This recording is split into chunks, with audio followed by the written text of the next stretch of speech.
What's good, y'all? Buckle up, coming through on a quick drop.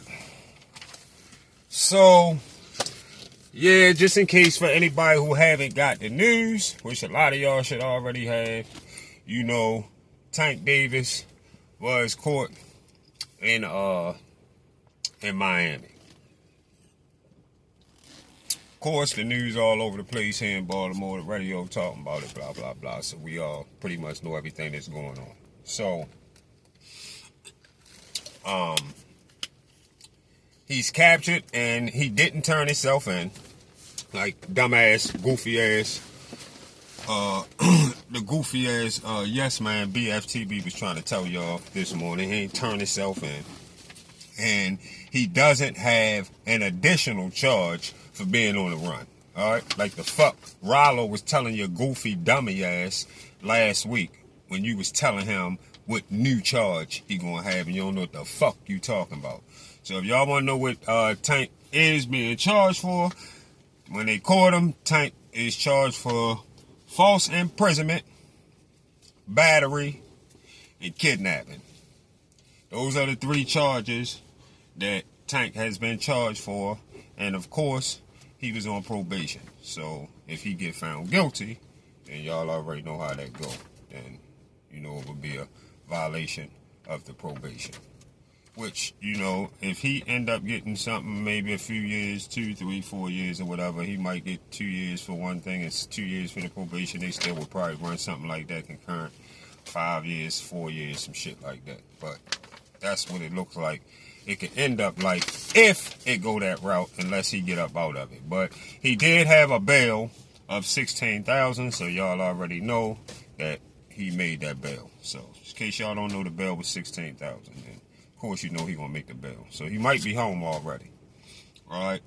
So of course you had a bunch of the butt buddies, Drew Titan, on his channel this morning. Of course, the first thing they could talk about is him fucking in jail. Somebody fucking and doo-doo stains, and that's what his show was about. His show all morning was about doo-doo stains and fucking and all kinds of shit like that. They talked for about a whole hour about men fucking men. Men in the closet. Especially Drew Titan. Drew Titan is 1,000% in the closet. He definitely is a full-blown pickle massager. He definitely puts that work in. That man don't fuck with no females. Him, 78 Sports TV, all of them. They meet up every year. None of them have women with them. They meet up every year. Call themselves for a meet and greet. And it's a meet and greet full of meat on meat. That's all it is. Asshole smelling ass run when they finish in the hotel over the weekend. No women involved. Every time they got the cameras rolling and everything, a bunch of men all together every year. And then he spent hours just talking about men on men. Supposed to be talking about boxing, and that's it. Or make a comment about Tank being getting caught or locked up or whatever, and that's it. He's wanting to talk about how they're going to do this to him, and he's going to do this, and they're going to do that, and all this other crazy ass shit. All this other shit that don't even need to be talked about. But he talk about it for a reason. The same way he did with Anthony Joshua. Same way he did with Anthony Joshua. He has an obsession with Anthony. He want to suck Anthony Joshua the fuck off bad. And people can tell. People can tell. It's the same shit with Tank. This man wants y'all to think this not the case. This man is in the closet wanting to come out bad. Drew Titan, no doubt. Believe what I tell you, no doubt. Now, Bark for the Bone, BFTB, also at the same time, worried about Keyshawn Davis coming to 147 to beat the fuck out of Devin. That's bothering him. So he said he only had one fight at 140.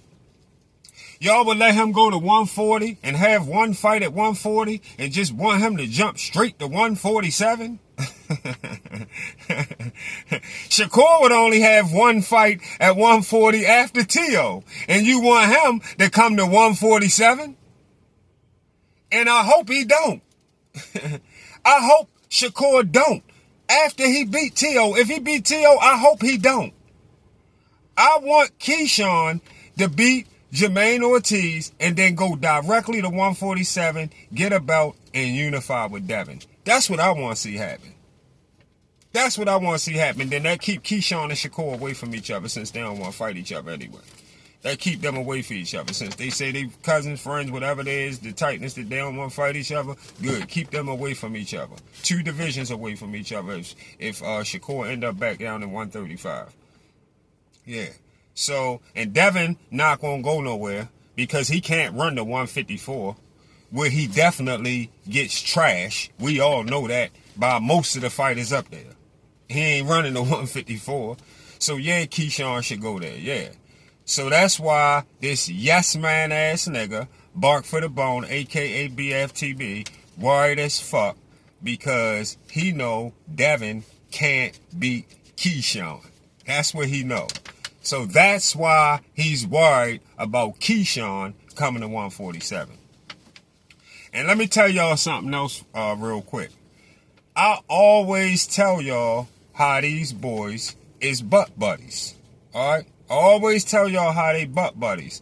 And BFTB tell us this morning in his video. Go look at the video, y'all. You already know anything I tell you it's official. Go look at the video.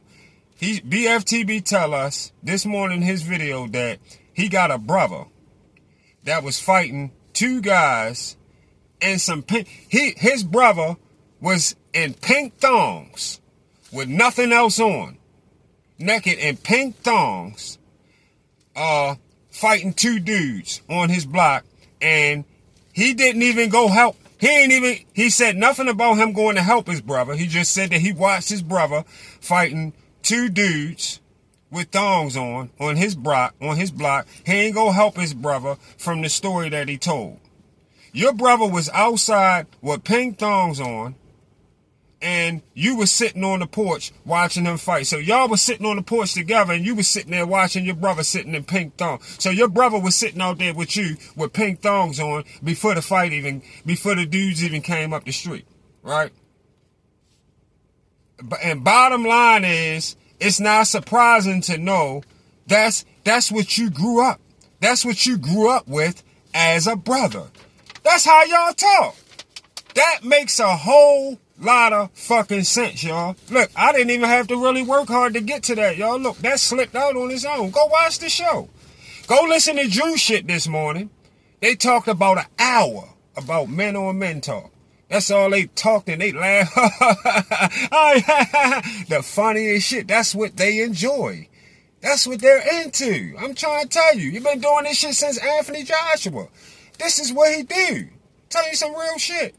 And then Bark for the Bone sits there and tell you about his family member, his brother, sitting on the porch in pink thongs. So what, he walks around the house right there next to y'all. You was eating breakfast. Y'all eat pancakes and eggs and bacon, and he walked right past, ass, pink thong up his ass and everything.